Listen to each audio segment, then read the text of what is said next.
that I told you I found my way back home.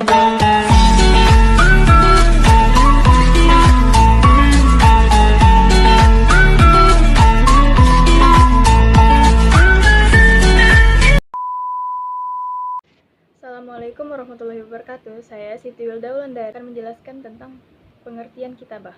Pengertian kitabah menurut bahasa adalah kumpulan kata yang tersusun dan teratur. Dan makna kitabah secara epistemologi adalah kumpulan dari kata yang tersusun dan mengandung arti. Karena kitabah tidak akan terbentuk terkecuali dengan adanya kata yang beraturan. Dan dengan adanya kitabah, manusia bisa menuangkan ekspresi hatinya dengan bebas sesuai dengan apa yang difikirkannya. Dengan menuangkan ungkapan yang tertulis, diharapkan para pembaca dapat mengerti apa yang ingin. Menulis adalah sebuah keterampilan berbahasa yang terpadu, yang ditunjukkan untuk menghasilkan sesuatu yang disebut dengan tulisan.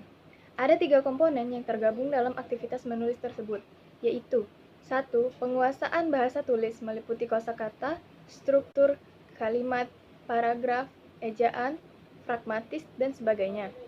2. Penguasaan isi karangan sesuai dengan topik yang akan ditulis. 3. Penguasaan tentang jenis-jenis, yaitu bagaimana merangkai isi tulisan dengan menggunakan bahasa tulis, sehingga membentuk sebuah komposisi yang diinginkan seperti esai, artikel, cerita pendek, buku, dan sebagainya. Pada dasarnya, menulis merupakan suatu kegiatan yang produktif dan ekspresif. Dalam kegiatan menulis, seorang penulis harus terampil memanfaatkan grafologi, struktur bahasa, dan kosakata. Keterampilan menulis adalah kemampuan dalam mendeskripsikan atau mengungkapkan isi pikiran, mulai dari aspek sederhana seperti menulis kata-kata, sampai kepada aspek yang kompleks yaitu mengarang. Perkenalkan, nama saya Midral Hadi, NIM 202020456, Prodi Pendidikan Bahasa Arab, akan menjelaskan pengertian kitabah. Aspek-aspek dalam maharah kitabah menurut Ulyan adalah al-qawaid, nahwu dan sorof, imla dan khat. Adapun unsur-unsur dalam kitabah adalah al-kalimah, satuan kata yang terkecil dari satuan kata atau unsur dasar pembentukan kalimat. Al-jumlah, kumpulan kata yang dapat membentuk pemahaman makna atau satu kata yang disandarkan dengan kata yang lain. Al-faqrah, paragraf, dan uslub Abdul Hamid mengemukakan bahwa kemahiran menulis mempunyai 3 aspek. Pertama, kemahiran membentuk huruf dan penguasaan ejaan. Kedua, kemahiran memperbaiki khat. Ketiga, kemahiran melahirkan pikiran dan perasaan dengan tulisan. Inti dari kemahiran menulis dan pengajaran bahasa terletak pada aspek ketiga. Dalam kenyataan kita lihat banyak orang yang dapat menulis bahasa Arab dengan amat baik, tetapi tidak paham makna kalimat yang ditulisnya, apalagi melahirkan maksud dan pemikiran sendiri dengan bahasa Arab. Sebaliknya, tidak sedikit sarjana bahasa Arab yang tulisannya seperti cakar ayam. Seperti halnya kemampuan berbicara, kemampuan menulis mengandalkan kemampuan berbahasa yang bersifat aktif dan produktif. Kedua keterampilan ini merupakan usaha untuk mengungkapkan pikiran dan perasaan yang ada pada diri seorang pemakai bahasa melalui bahasa. Perbedaan terletak pada cara yang digunakan untuk mengungkapkannya. Pemikiran dan perasaan dalam berbicara diungkapkan secara lisan, sedangkan dalam menulis dilakukan secara tertulis. Kemudian memiliki ciri-ciri yang berbeda dan tuntunan yang berbeda pula dalam penggunaannya, sehingga perbedaan tersebut akan tercermin pula pada pengajarannya, termasuk pada penyelenggaraan tes bahasanya. Saya Muhammad Andri Syaputra, NIM 202040079, akan menjelaskan materi tentang pengertian kalimat.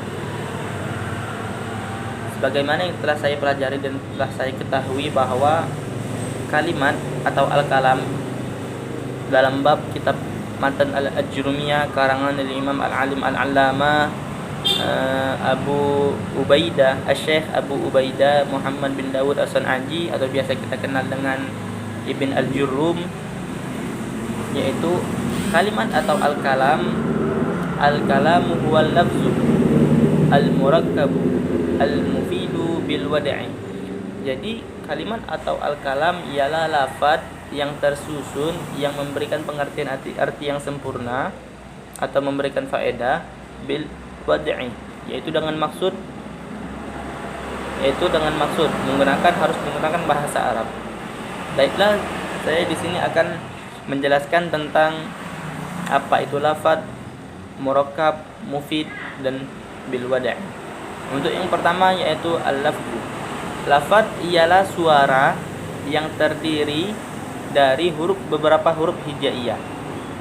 Suara yang terdiri dari beberapa huruf hijaiyah. Ingat. Jadi lafaz itu harus suara. Yang kedua harus terdiri dari huruf hijaiyah. Kita contohkan seperti Zaidun. Mengapa Zaid ini dikatakan lafaz? Kita ngomong Zaid itu merupakan suara, Zaidun merupakan bagian daripada huruf-huruf hijaiyah. Zaid ini terdiri dari 3 komponen huruf, yaitu huruf zai, ya, dan dal. Jadi kita gabungkan menjadi satu kata, yaitu Zaidun.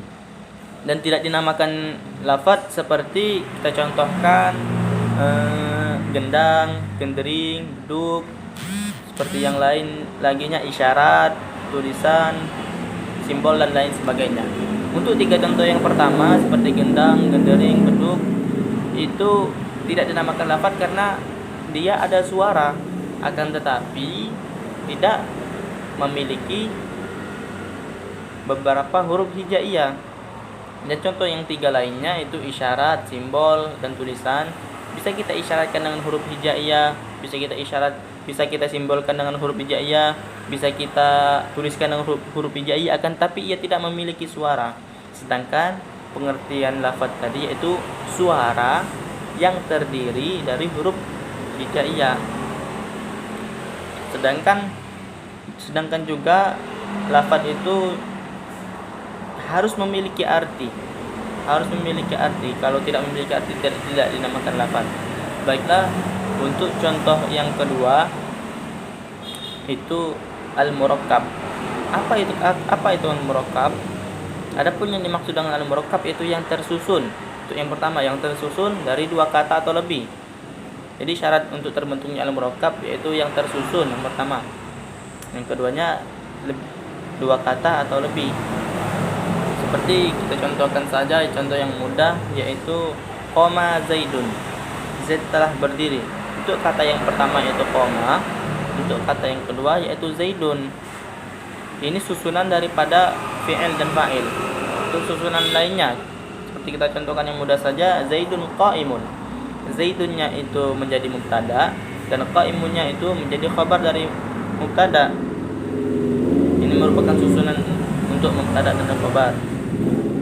Dan juga tidak dinamakan murakkab seperti Zaidun saja menurut ulama nahwu itu. Dan untuk yang ketiga yaitu al-mufid. Apa yang dimaksud dengan al-mufid?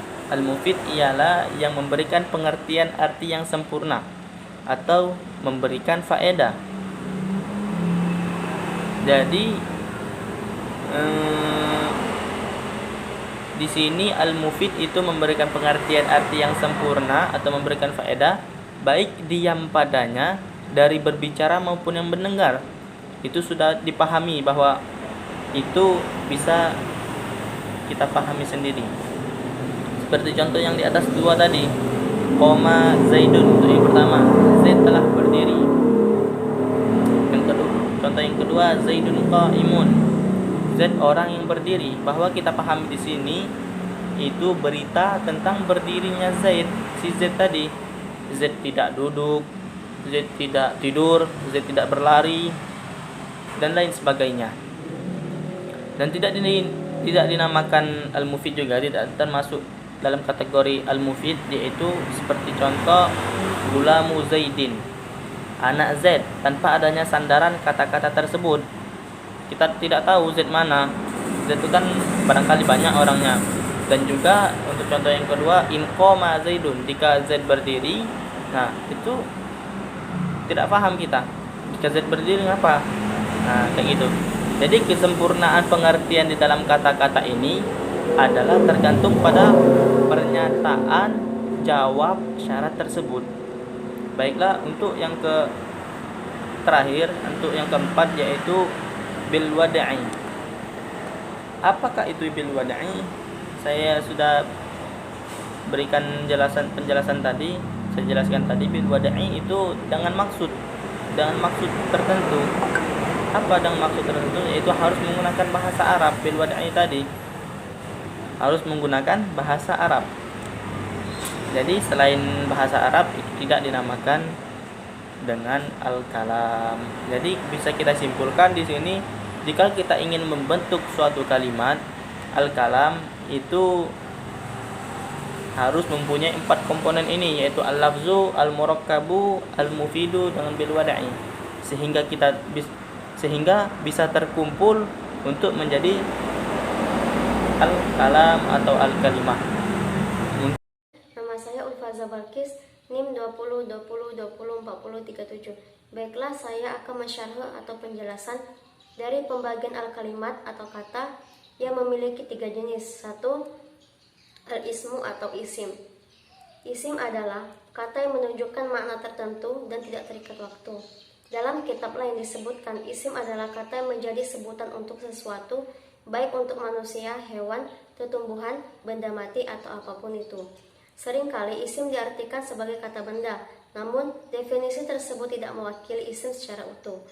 Isim lebih luas dari kata benda dalam bahasa Indonesia, namun definisi tersebut hanya sebagai pendekatannya. Contohnya, rojulun, seorang laki-laki, sebutan untuk manusia berjenis kelamin pria dan ia tidak terikat waktu. Khailun, kuda, sebutan untuk salah satu jenis hewan dan ia tidak terikat waktu. Nakhlun, pohon kurma, sebutan untuk salah satu jenis tumbuhan dan ia tidak terikat waktu. Syamsun, matahari, sebutan untuk benda mati yang menyinari dunia dan ia tidak terikat waktu. Jamilun, tampan, salah satu sifat dan ia tidak terikat waktu. 2. Al-fi'lu atau fi'il. Fi'il adalah kata kerja dan ia terikat waktu. Contohnya, kataba, telah menulis, menunjukkan waktu lampau. Yaktubu, sedang atau akan menulis, menunjukkan waktu sekarang atau akan datang. Uktub, tulislah, menunjukkan waktu akan datang. 3. Harfu ma'ani. Harfu ma'ani adalah salah satu jenis al-kalimat atau kata. Namanya huruf, tapi termasuk al-kalimat atau kata. Ingat, definisi al-kalimat, setiap lafal yang memiliki arti atau makna. Huruf ma'ani punya makna, meskipun tidak sempurna jika berdiri sendiri. Oleh karena itu, huruf ma'ani masuk dalam definisi al-kalimat atau kata. Contohnya, ala, di atas, an, dari, dan lain-lainnya. Nama saya Geta Rizky Apriani, NIM 2020204087. Sekarang saya akan menjelaskan tentang jumlatul mufidah, yaitu kalimat yang sempurna. Jumlah mufidah adalah susunan atau gabungan dari beberapa kata yang mempunyai arti sempurna. Misal, yang pertama, Muhammadun maridun, yang artinya Muhammad sakit. Yang kedua yaitu al-ustazu jadidun, yang artinya seorang guru baru. Yang ketiga yaitu at-talibu yaktubu ala saburah, yang artinya seorang murid yang sedang menulis di papan tulis.